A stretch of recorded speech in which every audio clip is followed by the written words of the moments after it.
Good morning mga ka-sounds. Meron tayo ditong gagawin. K-Box 2. Galing sa technician ito. Hindi niya mapa-under. Anong sira daw ang power supply nito? Sinubukan niyang i-convert. Hindi niya mapa-under. So, dinala niya sa atin. Titingnan natin yung loob.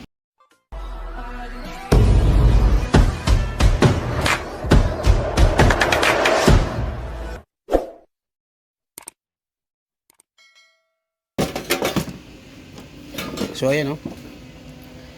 Sinubukan niya yung lagyan ng ibang kinonvert ng ibang power supply. Hindi niya gana. Ito, mayroon pang isa Hindi na itong mga original yung power supply Sira na raw kasi yung original na power supply nito, kaya dinala dito, di na mapandar. So ko-convert lang natin. Titingnan natin kung buo pa ang board dito, kung ito lang ang sira.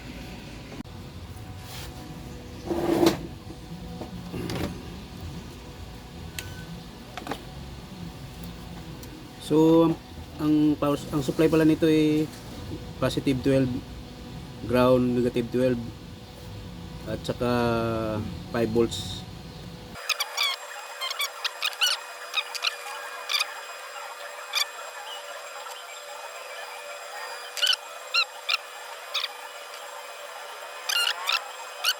So ayan na siya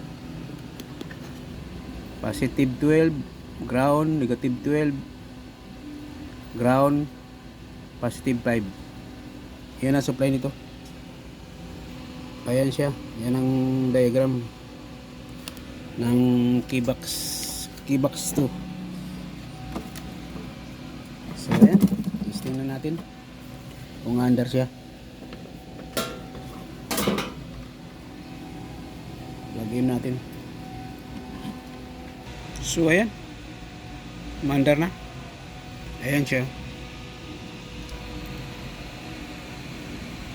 Hindi pa nanabang kasi wala pang ribbon.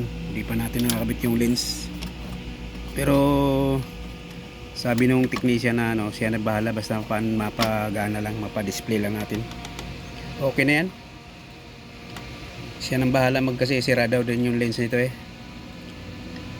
Sira din yung lens nito.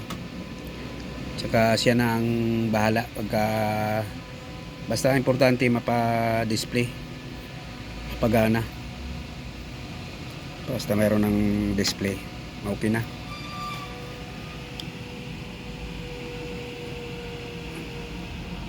So subukan din natin kung gumana, kung buo yung module nito, kung buo to. Subukan natin ang lens.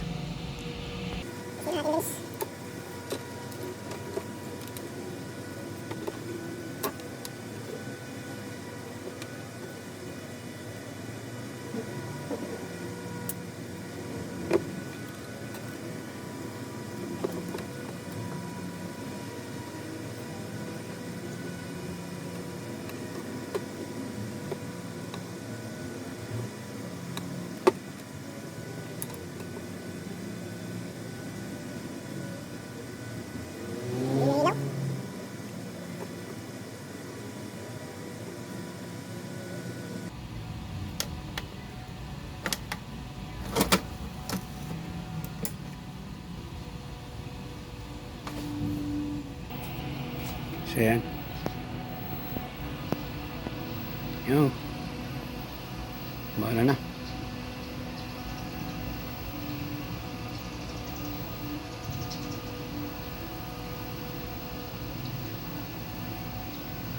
So ayan, 0-0. Ibig sabihin buo module nito. Ayan okay pa ito. Yun lang, power supply lang. Ayan